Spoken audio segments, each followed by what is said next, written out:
All of us laughing. How you screwed him up? Well, welcome back to another Epidose of these idiots just keep eating meat and making jokes and talking crap all the time. My name is Tom, and today we got a special episode. We're going to interview the mysterious Joe Zumbo and see what his story is all about, because he's an integral part of the meat mosaic. So let's take it away. Who wants to hammer him with some questions first? Emily, let's let the ladies first, right? Let's be polite and let her take a whack at him. Hi, Joe. Hey, Emily, how are you? Hey, guys. Hey, guys. So, Joe, where do you live? Where are you from? So I am from Sydney, Australia. Well, I live about 15 minutes out of the centre of Sydney, the CBD. So, Sydney boy. In a west place called Ashfield. Yeah. And I've grown up here all my life. Don't dox yourself there, Joe. This is the internet. You're going to be a 4chan plaything before long. Yeah. So, you have a history of quite an extensive history of being physically active. Has that been your whole life? And how have you been physically active? So most of my life, I played soccer. I played rugby union as well. I was a 100 and 200 meter sprinter. So in the Independent Schools Association, I was ranked number 2 in the state. Wow. Over 100 meters. Wow. Yeah. I was pretty quick. Very fast off. Always been very fast off the mark. Then from that, got into cycling. And that's been my passion ever since. Just love the challenge.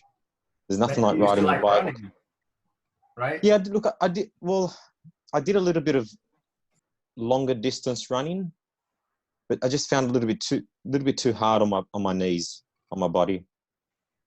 So got into cycling and been doing that for just over 20 years.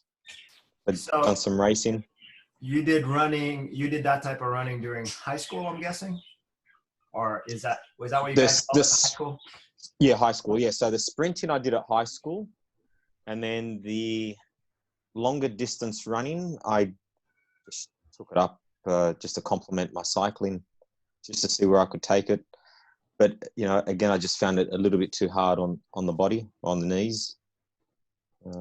So I stopped doing it. And I kept saying that I'm going to get back into it, and I just mentally can't get there. Now you got some fancy, expensive bikes over there. When did you know enough where you were willing to spend the dollars on these bikes? Or at least, how'd you get started? Did you have an expensive bike, or you just did it and liked it and went on from there? No, see, I've got 2 uncles that are very athletic. I've got one uncle who was a 4-time former Mr. Australia bodybuilder. Carlo? And I've got Carlo, yeah, my uncle Carlo. And then I've got another uncle who's the youngest one. So he was the oldest, and I've got the youngest one. And he was into cycling and fitness. So I pretty much got into it because of him. Because I just liked, cyclists always looked very fit, ripped, fit. And I just fell in love with the sport. I used to go to my uncle's house and see all these fancy bikes back then. I thought, one day I'm going to do this. And, you buy your first bike, and then it's like, okay, it's time to upgrade the wheels. So I go a little bit faster, and time to upgrade the gears. So, it's a little bit more responsive. And then from there, you want to upgrade your frame. So you go from aluminium frame to a carbon frame, and then you want a better carbon frame. Then you want a custom carbon frame. So it's never ending. So I currently have 3 custom handmade carbon frames. So wait, one of these bikes are your original bikes that you upgraded the whole time. Is that right? Or it's not anymore? No, the bikes I've got now are all pretty new. They're about 2 years old. So it's pretty new. But the other ones are just, you sell them or you pull them apart and they just sit downstairs. So, got into that. And, I've been fortunate. In 2015, I was invited to go ride in Malaysia. Wow. And that was an absolute eye-opener. We don't have anything here compared to what they have over there. What do you mean? Well, in Sydney, the longest climb that we will have is roughly, you guys would have to do the math here, but it's about 4 to 5 kilometers long. Okay. The longest climb I did there was 56 kilometers long. Wow. Like 10 more than 10 times. Yeah. That's a huge amount of difference. And we didn't even reach the top. So we hit a town and basically said, okay, now let's just get in the car and drive to our next destination. That was 56 Ks long. It was just, It was brutal. That's brutal. Yeah. Wow. Man. Yeah. So what differences did you notice in your cycling whenever you started to incorporate carnivore? First thing I noticed was recovery. So, I was able to go out, do a very hard ride, come back home and say, okay, I feel like I've done nothing. There's no lactic acid. I felt fresh, and I still do. I always feel fresh after every ride. Wow. The other thing I noticed was increase of power as well, and I could sustain the effort much longer. Did you say that was 56 kilometers? Yeah, that's correct. So that was 34.8 miles of a climb. Wow. That's over a marathon. Yep. I don't understand that. Like, I can't wrap my mind around that. Yeah, why like would an you do incline. that to yourself? I love I love the challenge. I love, it's nothing better than knowing that you're going up a hill and it's like, oh my God, do I just get off and walk up the hill? No, it's like, no, you keep pushing yourself and you keep encouraging yourself and, to get up there. It's just that mental challenge. And that's what I love. It's not so much the physical, it's more the mental challenge of doing it, saying, hey, I got up there without having to get off the bike. So you're saying it's about being stubborn? Very much so. And I think that's that's why, being a chef, I'm able to, in the kitchen, look at food and just switch off from it. I can just mentally focus and that's it.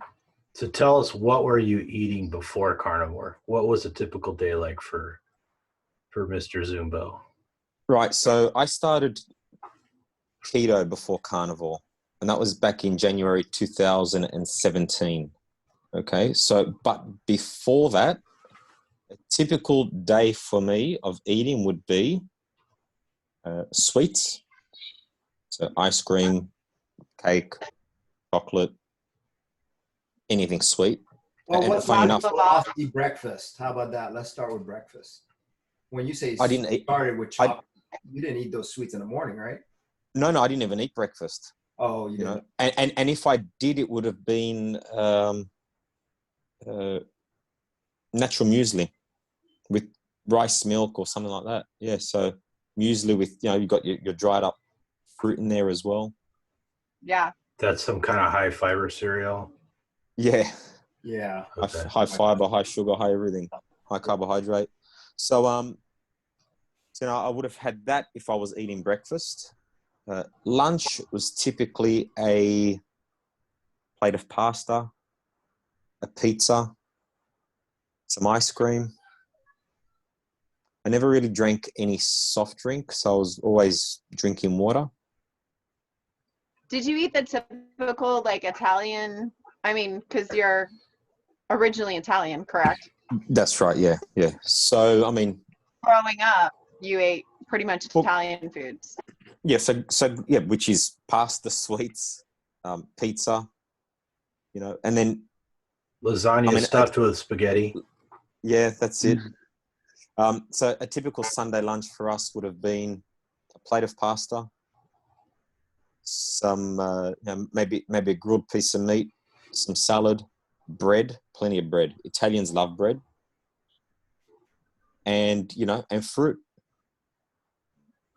How often did you have red meat in a week, kind of thing, or was that rare, or was it chicken, or was it what kind of meat? Kangaroo meat, No, not kangaroo meat. So typically, my mum would have bought ribeye or Scotch fillet, cut very thin. Wow. And that's what we would have had. We would have had it. See, I never really liked fish, and I wasn't a big fan of chicken, so my mum would have cooked meat. But I guess you've got some, as I said, some potatoes there, and bread. Sometimes you'd throw the steak and make in between some bread and make a sandwich out of it.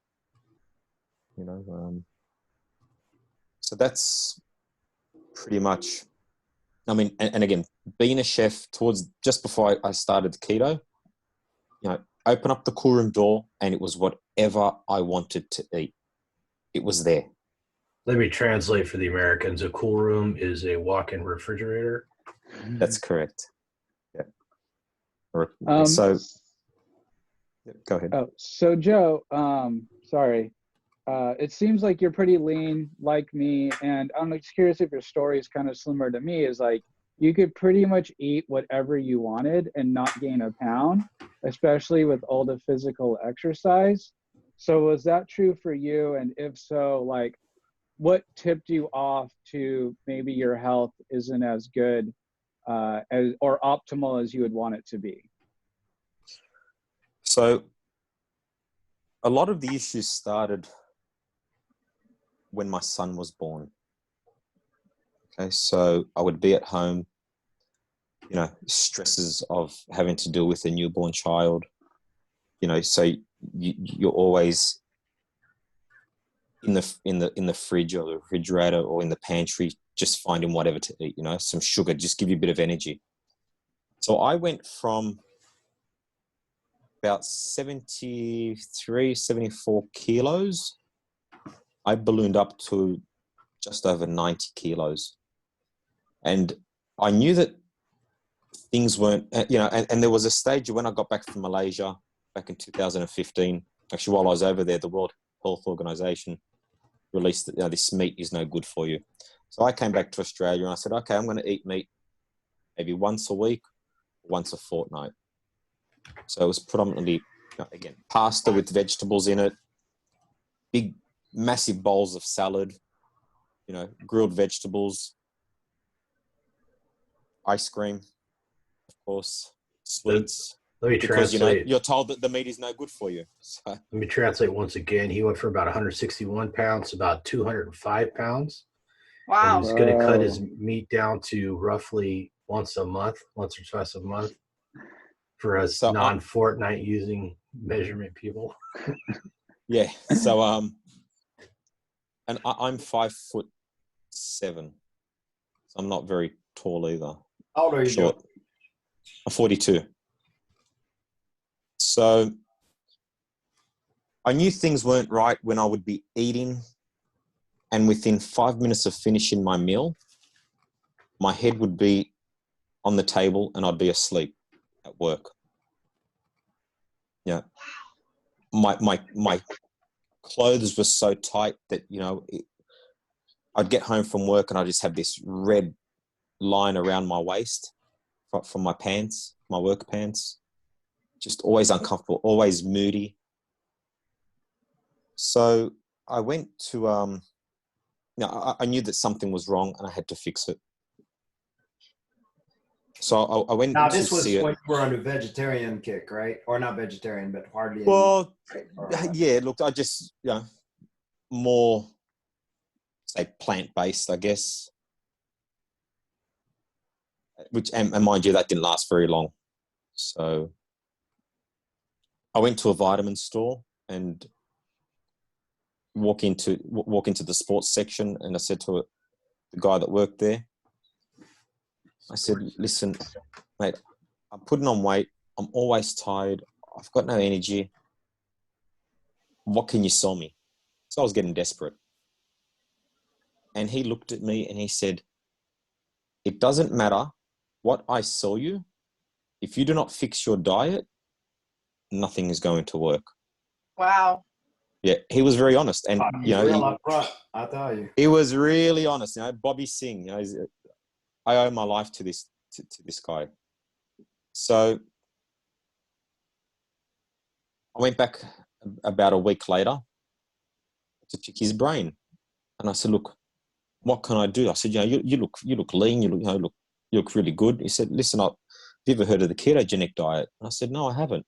He goes, "Give me 5 minutes, and we'll sit down and we'll talk." So this was on a Friday afternoon. He explained to me the ketogenic diet. I walked out of the shop and instantly transitioned into a ketogenic diet. You Straight weren't away. scared about Ripped it. No. scared about your sweets, your ice cream, nothing. No. Didn't even think about any of that. No, That's nothing. where his stubbornness Zero. came in. Nothing. It's just, when I see people struggle with this diet or the low carb diet, for me, it's very hard to comprehend, why they're struggling. Because for me, it was just, I'm doing it. And that was the end of that. End of conversation. I knew I had to fix my health. And I was too scared to go to a doctor to ask them for advice. Was Bobby more meat-based keto, I'm guessing? No, he was just keto. But he wouldn't track anything. Whereas I used to track everything. I would track. In fact, I would even meal plan for 3-4 days ahead, and I'd have it all worked out exactly what I had to eat, and I would weigh. I would actually weigh the lettuce, or I'd weigh the piece of broccoli. I'd make sure that everything was exact. And people at work would be looking like, "Are you serious? Just eat." I'm like, "No, it's got to be. If I'm going to do it, I've got to do it properly." So you made sure your fat macros were way high and your carbs was like under 20 or whatever? Carbs were 5%. My protein was 25%, 20%, and my fat was 75%. So I tracked it to the T, everything. I made sure that I had plenty of fiber in my diet. Did you have any keto flu? No. Because I kept up my electrolytes the whole time. So plenty of fat, plenty of electrolytes. So you read about it enough to avoid that then, I guess. So you did study up on it quite a bit. Well, Bobby being a supplement specialist so I was basically his guinea pig. So he was doing it, and he just wanted to see if it would work if he helped someone else. And, I would finish work and we would be on the phone for 1 to 2 hours a night just talking about this, because there wasn't much information on the internet, and, there wasn't all these keto bombs and groups, social media groups. So we had to work. This was 2017. So, stuff was out there on the internet, but not like it is now. No, yeah, you're right. Yeah. So, did you ever find out how he found out about it?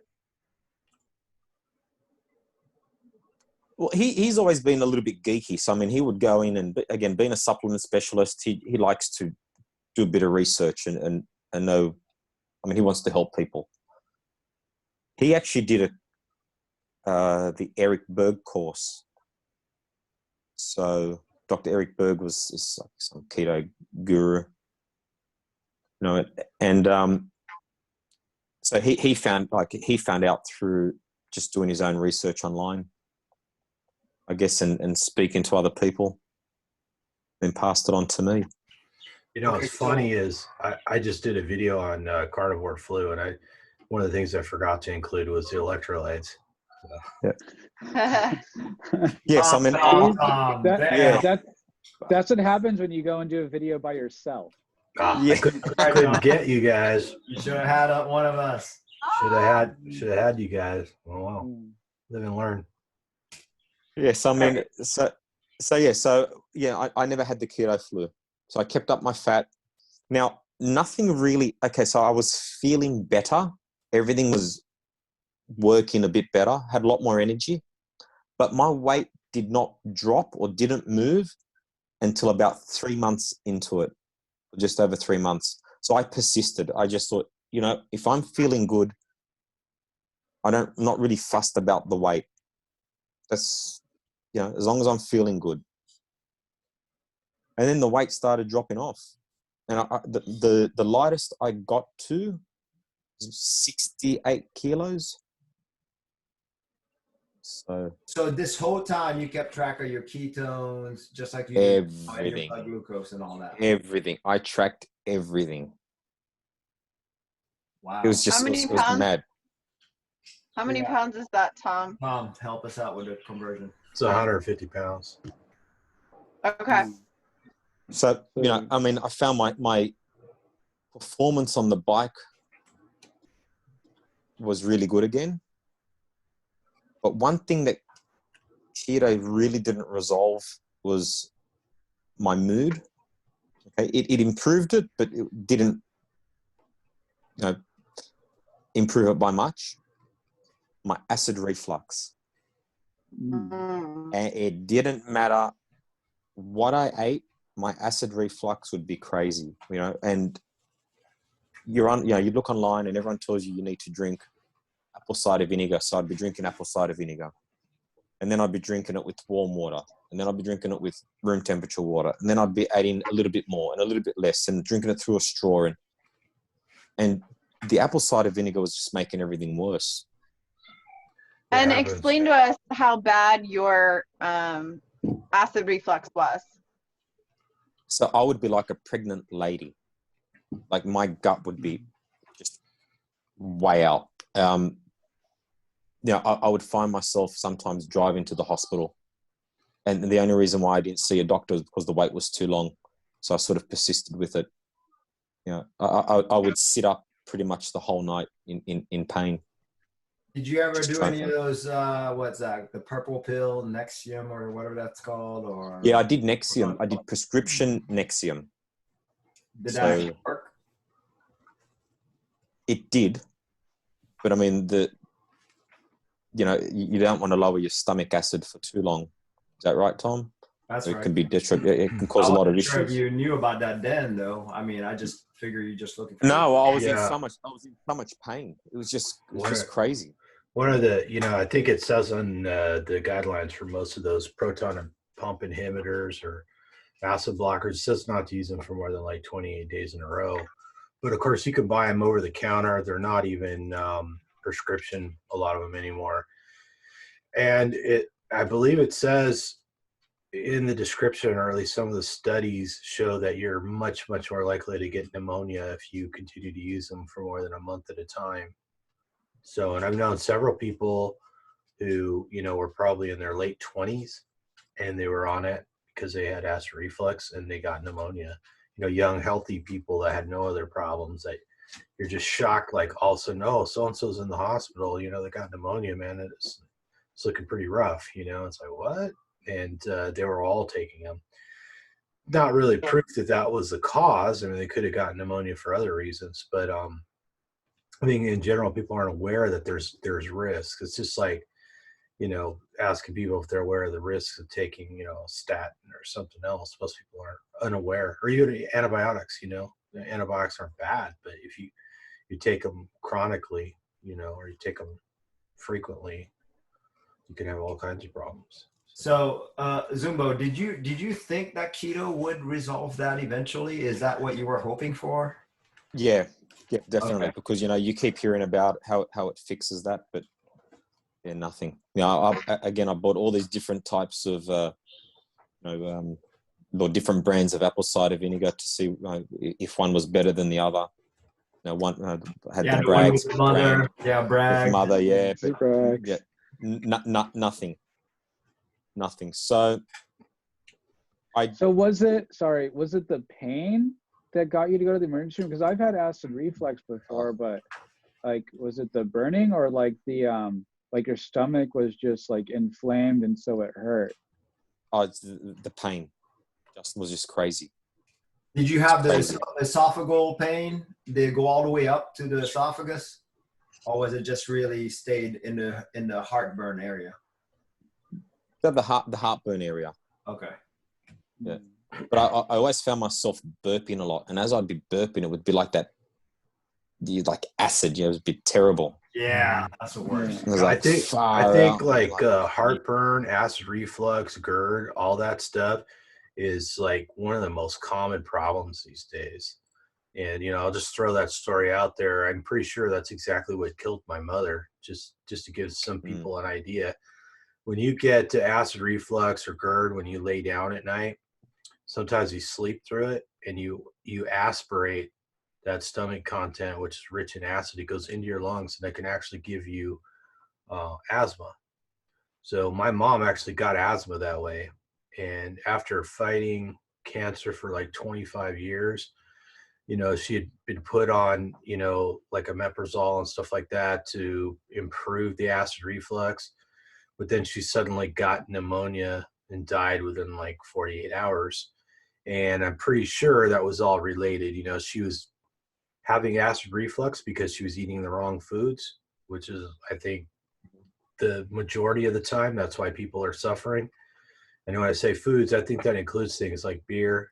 Beer, especially craft beer, is really popular. Everybody likes their nice hoppy craft beer now. And it seems like everybody I know that drinks beer every day usually gets acid reflux, and I don't think it's a surprise. I know foods like donuts, because they're fried in vegetable oil or something like that. Every time I touch the donut, I get acid reflux. Terrible. So I think a lot of it's food related. And then instead of changing our diet, because we maybe don't know any better, we take a medication that helps control the acid reflux, but leaves us wide open to infections like pneumonia, which is one of the most dangerous, because you get a lung infection and you can't bring oxygen into the body. No matter how much oxygen they can blow down your throat, it's not getting into your blood, and then you die. And that's exactly why the coronavirus is so dangerous, why this COVID-19 is so lethal, is because it attacks the lungs. So I think that's a very compelling reason for people to change their diet. And I had a similar experience that my acid reflux actually got better on keto, but I'm pretty sure it was things like coconut oil and olive oil that kept it from improving all the way. Because once I went carnivore and I gave up all the seed oils and the coconut oil and all that stuff, because I tried different oils like that to see, because I'd already related to the donut thing. And I thought, oh, it's the hydrogenated vegetable oil. They fry them in. That's what gives me heartburn. And there was a few other things I noticed. So then I was like, well, let me try the coconut oil, or let me try the olive oil. And I still would get some heartburn, still wake up with some acid reflux. And so then I was like, well, let me just try just go with beef fat or pork fat or whatever.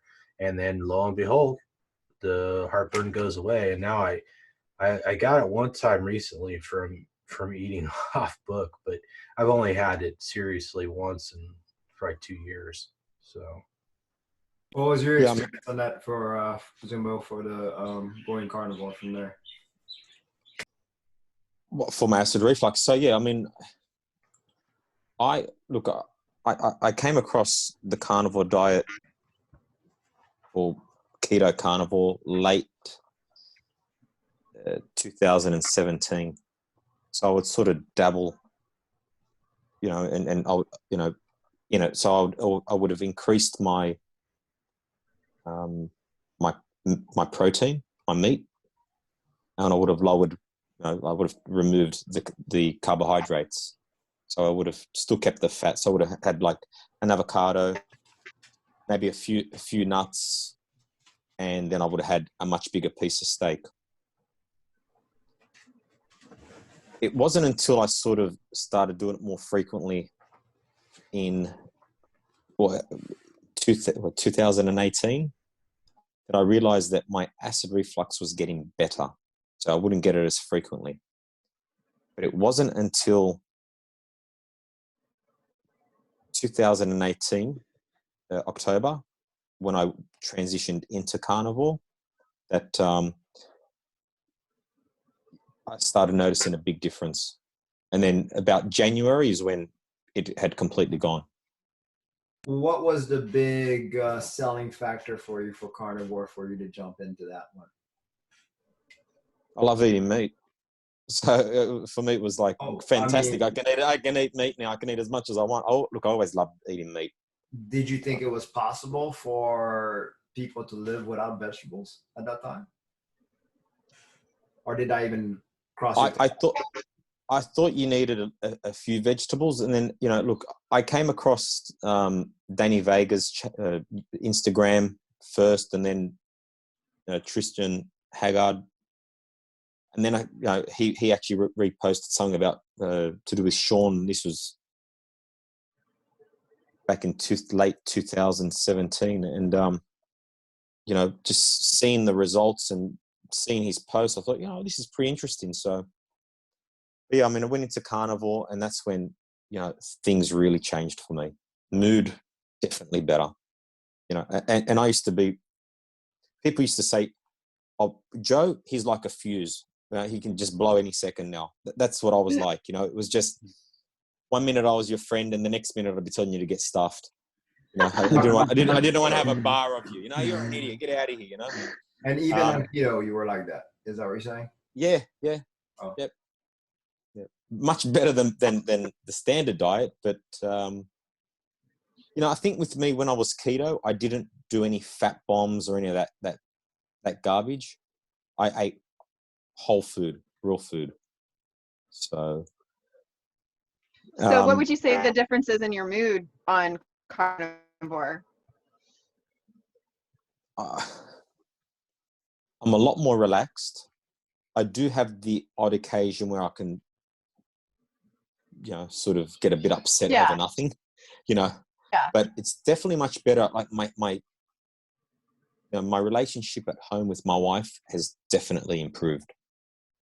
So that's and also with my son. I mean, I didn't ever want to see my son at one stage. It's just everything was too hard for me. They would go shopping, and I didn't want to go. Yeah, I didn't even want to go shopping because I couldn't deal with the screaming and the people and just all the nonsense going on. It sounds like you were irritable. Very, very. Yeah. So did your wife notice also your difference, I'm guessing? Yeah, definitely. So would you attribute the stereotypical hot-headed Italian to just eating too much pasta? Yeah, probably. A little too much spumoni. Yeah. Yeah, that's what I'm thinking. They eat. I mean, people talk about the Mediterranean diet, man. They eat a shitload of carbs. It's just cramp. They, cured meats, sweets. Too many breadsticks. Well, you wake up first thing in the morning and you're having a brioche with granita. I mean, that's in Sicily. That's what you have. Granita's like an icy. It's a water, sugar, and then it's got some flavoring in it, and it's frozen. And then with a fork, you break it up and make crystals out of it. And you eat. That's your breakfast. Is before it hot you go there? Yeah. In summer, it's very hot there. That's what you have in summer. Starting to make sense. Yeah. So yeah, I mean, I started seeing. So I basically wanted to transition into carnivore for athletic performance. I wanted to see what it could do and where it could take me. I like results. I like competing against myself. I don't care what anyone else is doing. I want to see that I'm improving. It's no good getting to the finish line, but you've gone slower. I want to know that I've gotten to the finish line and I've improved. My time is faster. So the GERD and the mood were just kind of nice side effects of it. Your main 100% idea was to performance. I see. Yeah, 100%. So let me ask you a direct question. If you're putting a diet together for a performance cyclist, would it be based on lasagna and gelato? Definitely not. Definitely not. But Tom, a lot of cyclists eat like that because they have this thing in their head that they need you need carbohydrates to perform. Mm-hmm. You know, And isn't that gel pack or whatever they eat? Yeah. Gels. Yeah. Yeah, Were you there's all getting kinds gels? of goo gels. Gels. Yeah. Little bars that have little fruit bars in the back pocket. I mean, you don't need, if you give your body time to adapt, you'll get results 100%. You know, it's I mean, I rode last year, towards the end of the year, I rode, it's called the Rafa 500. So Rafa is just this organization where, you know, they got clubhouses all throughout the world, and you can buy clothes from them, but they've got memberships as well. They do a thing called the Rafa 500, you know, and I rode 660 Ks in 7 days, but comfortably I did it. You know, I did a 200-kilometer bike ride on my own, you know, which is 124 miles, you know, and all I ate was a burger patty before I left home. That was it. Wow. Now, give me a comparison. So back then, how would you eat on that bike ride if you did that? Gels, energy bars, like little energy. Shots. No, well, you got the gel, which is like it's a little sachet where you squeeze. It's like a goo that goes into you. Okay, a liquid goo. Then you got the gels, which are like little candies that you can eat.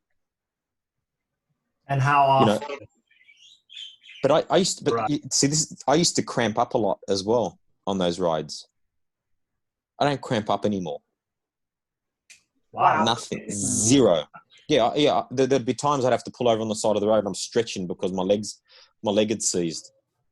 Wait. So you didn't have the issue with the carnivore cramps when you were in your initiation stage, or a little bit after? Nope. Really? But you don't drink a lot of coffee either, do you? No. And no. you do sometimes salt your water when you go on rides.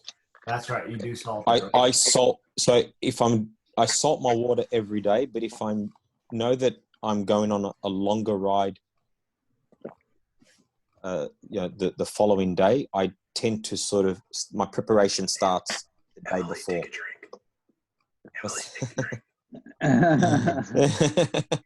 So yeah, I prepare the day before. So I start eating, you know, I might have 3 meals that day. I might eat later at night because I know I'm going to need that bit of energy. You know, in the morning, I might cook myself up a burger patty the night before and eat that as my pre-workout. But, you know, I'll salt my water in the morning, then at night before I go to bed, and then I'll have more salt water when I get up in the morning. And it's working. Like, it really works for me. Let me ask you about a few details, because there's a lot of people that come from keto and go to carnivore. So when you're doing keto, you're very strict. You're measuring everything out. You said you were getting, 75% of your calories, something like that, from fat? Fat, yep. Yeah, and roughly, give us a rough idea how many calories you're consuming. You know, does that vary when you're on days when you're cycling or not cycling? And then when you go to carnivore, are you focusing on fat at all? Or are you just eating satiety, or are you just eating ribeyes? You know, you get all this fabulous grass-fed beef from your buddy Norm at the meat station. So tell us what it's like, you know, going from what you did on keto and what it was like going to carnivore and how you handled that. So on keto, I was eating roughly 2,000 calories a day.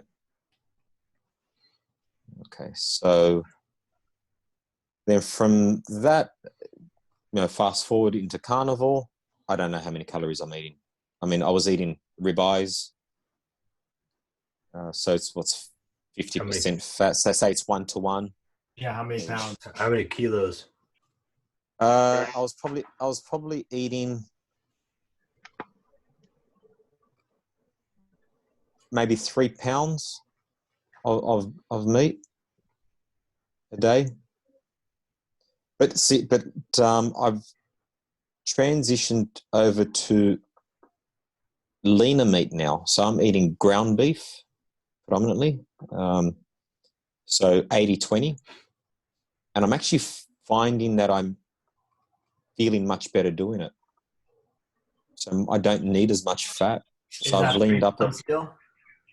Sorry? Is that 3 pounds? Are you still doing about 3 pounds of ground? Or No, less. less. So I eat a kilo of meat a day of ground, and that is 2.2 pounds, I think it is.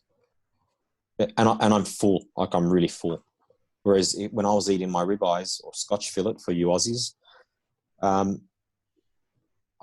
don't know, for some reason I always found myself to be a little bit hungrier. You know, like I would eat and then within 3-4 hours I could eat again. Mm. So, but I find that with the ground, I can go 8 hours, 9 hours before my next meal, no problem at all. It's quite easy to do it. Now, for an experiment, I got myself a big strip loin, which is leaner than a ribeye. Mm-hmm. But I eat it and I find myself still hungry. When I eat the ground beef, I'm full. It's crazy. How often do you eat throughout the day? Usually twice a day. And when you were on your prior diet, was that twice a day also? Or did you snack? On my prior diet being on my sad days, Yes. how often would I eat? Raymond, if there was food next to me, it was in my mouth within 30 seconds. It was gone, you know. Wow. It was gone. Oh yeah, 100%. It wouldn't last. And as a chef, that's saying a lot. Yeah, it would not last. You know, it was like, oh yeah, I'll just try this, and you know. I love what you say about I don't eat to live or something, or I don't live so train. So my thing is I don't train so I can eat, because that's what a lot of people do. They go to the gym so they can go and have their mud cake. Okay. Yeah. So my thing is I don't train so I can eat. I eat so I can train. I eat so I can go out there and do it every day. Without cramps and with the power to be able to climb 38 miles. Yeah, but also with the mental focus as well. Like to want to be able to get up in the morning and, you know, if I ride with my friends, it's fantastic. I love their company. If they don't come along, I don't say, well, I'm going to go back to bed. No worries. I get on the bike and I go anyway. It's no problem for me. That's awesome. Yeah. So I'm kind of, sorry, Joe. No. So, I mean, I guess the two obvious questions, I guess one, like, you know, being a chef with all the availability of you being able to eat, like, does it just not cross your mind to eat what's there, you know, only meat? And two, do you have a different opinion on the culinary arts now? Do you ever feel like running through the restaurant being like, this is terrible, this is so bad for you, I can't believe that, and just start like throwing cupcakes and cakes and everything? So for me, like I've disconnected from, you know, like I look at food now and you know, I mean, before I'd look at food and go, oh my God, I can't wait to make this and eat it myself. Now I look at it and think, no, not interested. But if you put a steak in front of me, it's like, wow, how nice is that steak? I've emotionally disconnected from what food is to some people, which is entertainment. For me, food is medicine. Food is there to nourish your body. You know, we get people that come into the restaurant, Justin, you know, and they're like, they don't eat their steak or they don't eat, you know, whatever, because they need to leave room for dessert. It's like, are you mad? You know, I mean, as a chef, I do follow lots of other chefs on Instagram. You know, I really appreciate what chefs can do with food. You know, I never look at it and say, oh my God, that's terrible because they've wrapped pastry around the meat, or they're using this technique that's, you know, it's going to kill someone, or they're using fondant potatoes. you know, I don't do that. If a customer comes in, you know, and they eat a pizza, it doesn't bother me. But I do, if people come in and they're overweight and they say, look, I don't want too much cheese on my pizza for argument's sake because, you know, I've had a heart attack, you know, but yeah, I still want the pizza. I think, well, it's not the cheese, man. Maybe it's all the other shit that you've had, you know? Yeah, I don't know. I do keep my opinion to myself. Sometimes I'll mention it to a colleague and we have a bit of a laugh over it. But, you know, I mean, I think I just worry about myself and that's it. Speaking You know, of, so have you ever influenced anybody else in the carnivore, into doing carnivore? Look, I speak to people about it. A lot of people are fascinated by my story, you know, and how I'm able to do it. I'm very lucky living in Sydney. I have Paul Mason, Dr. Paul Mason, who is my doctor that looks after all my health and nutrition. You know, we do a lot of bloods. You know, and I like to say to people, you know, I mean, I've got some friends of mine that are plant-based, and I say, and that they like to bang on about how bad eating meat is, and I like to always get my result and do what Bart does, and I'll show you, I'll get it, and I say, you know, here's my results, you know, you can't really see, but you know, here are my results, you know, you guys want to have a look, and you don't hear from them, but you know, they're happy to bang on about how bad meat is for you. But yeah, you know, I do tell people that it's not bad. I try and explain to them, you know, I'll try and reference a study or a doctor that they can follow, or even you guys, you know, go onto Emily's Facebook or Instagram, have a look. The other day, Raymond, I was showing some friends of mine a picture of you and Justin and Thomas. You know, I was saying, look, you know, these guys are carnivores. Look at how healthy they are. You know, I started a group called the Australian Carnivores and Meat-Based Lifestyle. Great group. And it's just, yeah, it's just a little, it's a small group with some very interesting people in it. And the reason why I started that was just to help people, encourage them, you know, sort of, you know, what issues are you having? How can we help you? What are you eating? You know, what cooking techniques can you use for a certain type of meat? Or, you know, even during this crisis that we're having, you know, with all these people going crazy, buying up all the stock, it's, hey guys, how you going with meat? Are you able to get it? You know, and the people out there will say, yeah, I'm sourcing it from a local farmer, or, you know, this grocery store in this suburb has got plenty, so, you know, get down there and grab it. Or this is on special, you know, go and grab some. Let me ask you about something that's kind of fundamental to everybody changing their diet or going off their usual diet. How did you feel when you went keto? I mean, did you have cravings? You know, how much did you have to fight it? And then was it any different when you went from keto to carnivore? Did you notice any cravings? Did you miss anything? You know, how was it just easy for you?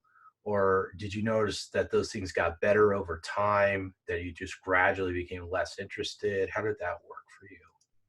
So when I transitioned to keto from the standard diet, I always made sure that I had a little container of nuts next to me.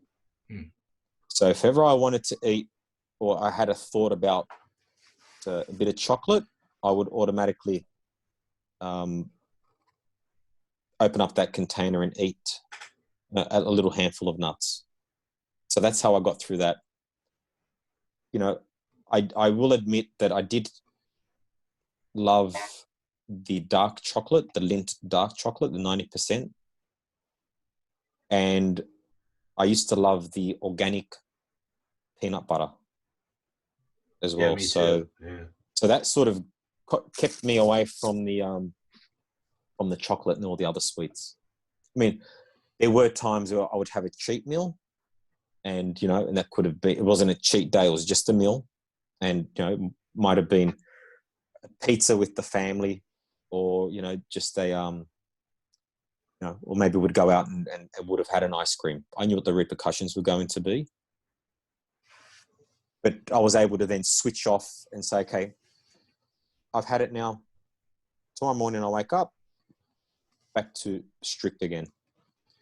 From transitioning into, see, I didn't transition straight into carnivore. I went keto carnivore. So basically it was a bigger piece of meat, and avocado, maybe a little bit of olive oil, and that was it. Maybe some nuts on the odd occasion.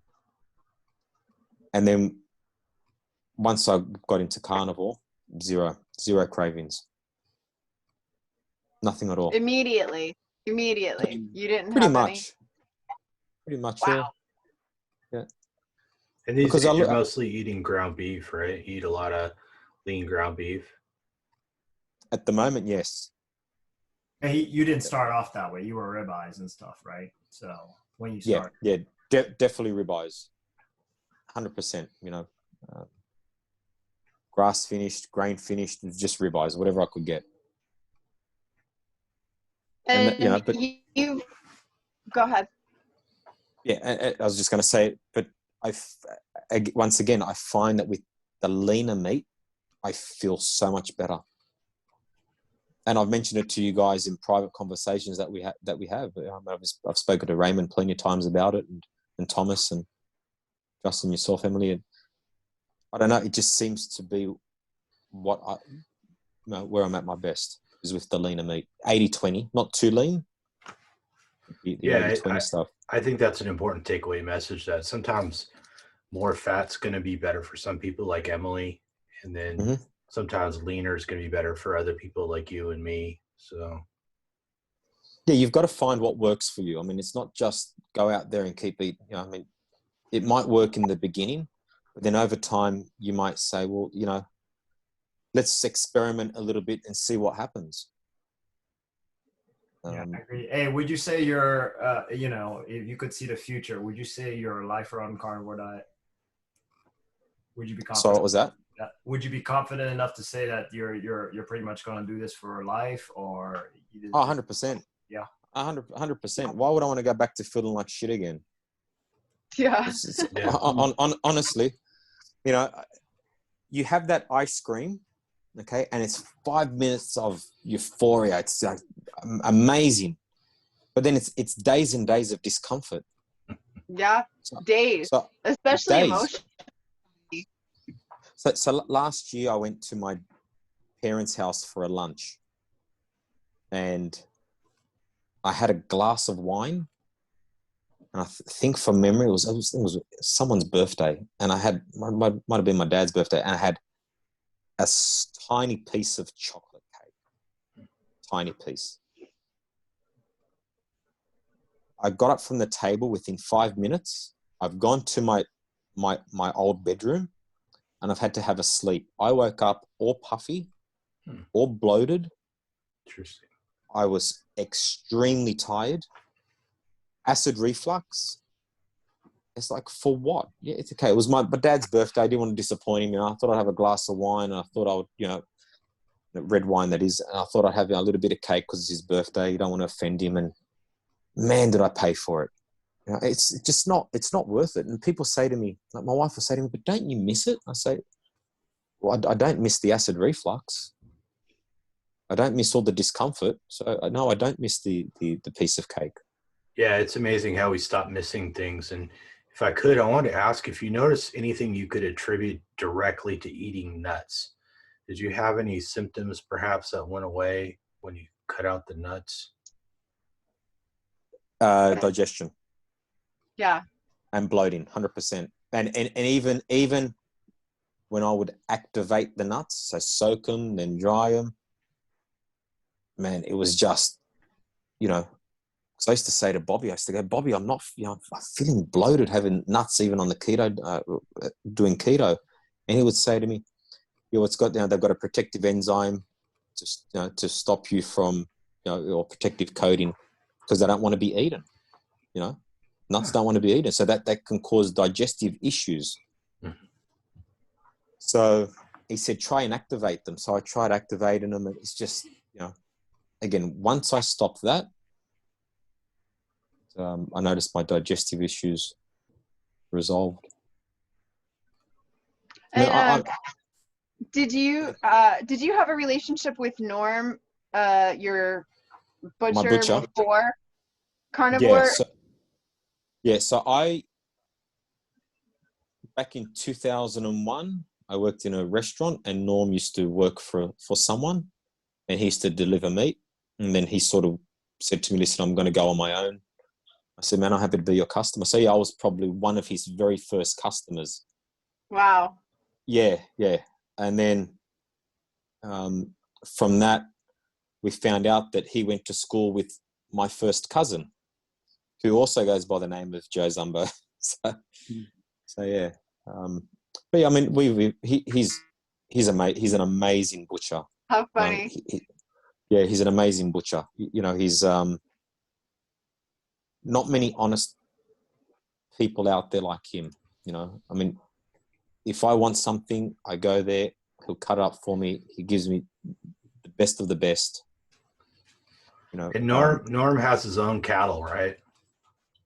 That's correct. Yeah, he's got his own farm, which is up north. It's absolutely beautiful farm. And he pays people to torture these cows. Well, if you see how well he looks after his cows, you know, again, it goes against everything all these people say. I mean, he treats his livestock like they're his babies. Like he really looks after them. I mean, you guys can see it if you look on his Instagram stories. I mean, he really looks after his livestock. You know, I mean, I got some beautiful ribeye from him, and it was a little bit leaner because it's all on grass, and it was absolutely beautiful. And I actually ate it when we did that Carnivores Go Raw. Yeah. You know, it was just absolutely beautiful. But yeah, look, I mean, he doesn't always have that. He does, being a wholesaler, he gets meat from abattoirs. But yeah, I mean, you know, he's got the ground meat that I get from him, or even the burger patties. He uses primals. He does not use offcuts. It's 100%, you know, excellent beef. It's not the trimmings and shit. Wow. You know, so that's why he's the best. Love him. Love what he does. Love his stuff. I love his passion. Do you get majority of your meat there? Yes. Yep. The only time I'll go get it from a supermarket is if I can't get to Norm, because I'm quite busy. But yeah, I get all my meat from Norm. 100% loyal. That's awesome. Yeah. And what a great relationship. Well, I know what I'm getting, Emily. I mean, he tagged me in a post and he says, I've got your butcher's mix ready. Just like that, you know. So I had a look. I was like, oh my God, it was all this. So the butcher's mix was all organ meats that are diced up. Yeah. You know, so I got there and you know, he gave me some. That was from his cattle.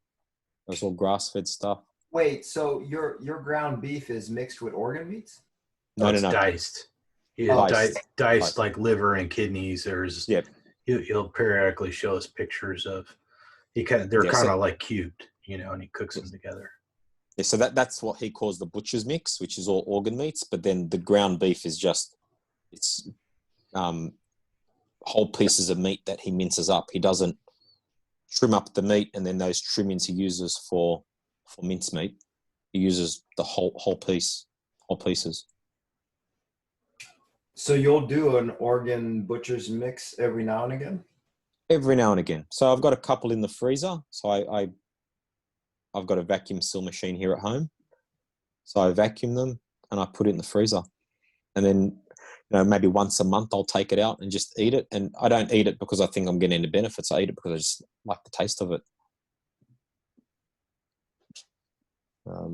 You know, and just on that, you know, I've had all my blood work done from by Dr. Mason, and you know, the majority of my diet is muscle meat, and I'm not deficient in anything.